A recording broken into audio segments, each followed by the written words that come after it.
Teju pusēja vairāk kā 100 uzņēmumu VTO Valmiera darbinieki ir autobusu vadītāji, kas ikdienā dodas tuvākos un tālākos reisos.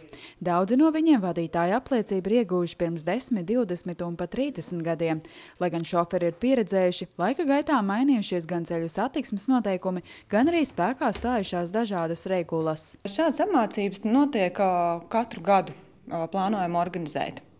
Ja, tātad autobusu vadītāji mums ir tāda liela darbinieku grupa, kurai mēs arī cenšamies pievērst šo uzmanību, lai vispārīgi uzlabotu šo pasažieru drošību braukšanas laikā un ceļu satiksmes noteikumu ievērošanu. Lai apmācībās varētu piedalīties visi šoferi, nodarbības notiek 3 dienu garumā.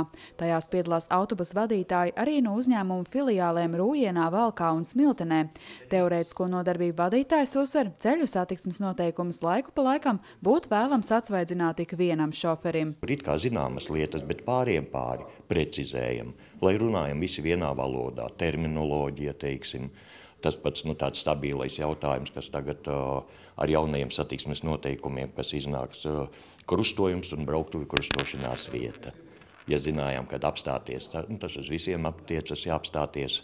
Aizliegts bija 5 metri pirms brauktuvi krustošanās vietas, projektā ir no krustojuma. Savukārt autobusu vadītājiem vairāk interesē jautājumi par darba un atpūtas laika uzskaiti, kā arī par saskaņotā paziņojuma pareizu aizpildīšanu, ja noticis ceļu satiksmes negadījums. Daudz, kas ir mainījies satiksmes noteikumus, pieņemsim, mainījies ir tā paša saskaņoto vienošanās līgumu sarakstīšanu uz ceļu, pieņemsim, ka notiek, jo to ikdienā neviens nedara.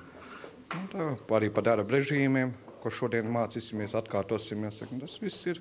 Kas ir vajadzīgs, ko šeit būtu Latvijā netik bieži vajadzīgs, ko mūsu uzņēmums kontrolē vairāk par darba režīmiem, bet, ja brauc uz ārzemēm, tomēr tad ir pašam viss tas jādara. Autobusu vadītājiem notiek arī praktiskās nodarbības, kur laikā tiek pārbaudītas šoferu braukšanas iemaņas. Braukšana gāja labi. Profesionāli šoferiem tagad nekādas aizķers nevar būt. Bet kā liekas tagad pēc gadiem atkal kārtot tad braukšanas eksāmenu? Nav jau nemaz tik pārāk sen, bet atkārtošanai nekad vēl nav. Tas maršruts sarežģīts bija, kas jābrauc? Āķīgi bija dažas vietas, bet, kā jau ir brauc dienā, tad nav tik traki.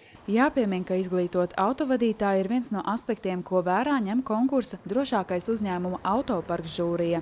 Pērn VTO Valmiera šajā konkursā ieguva 3. vietu kategorijā pasažieru pārvadātāji. Tas nozīmē, kā mēs uzraugām autoparku, kā mēs veicam remontas pārbaudes, apkopes, pirmsreizes pārbaudes, kāda ir šī personāla apmācība, autobusu vadītāja apmācība, alkohola pārbaudes, veselības pārbaudes un pārējās lietas, kas ietekmē satiksmes drošību, protams. Šajā konkursā VTO Valmiera piedalās jau vairākus gadus un arī iepriekš uzņēmums guvis žūrijas atzinību.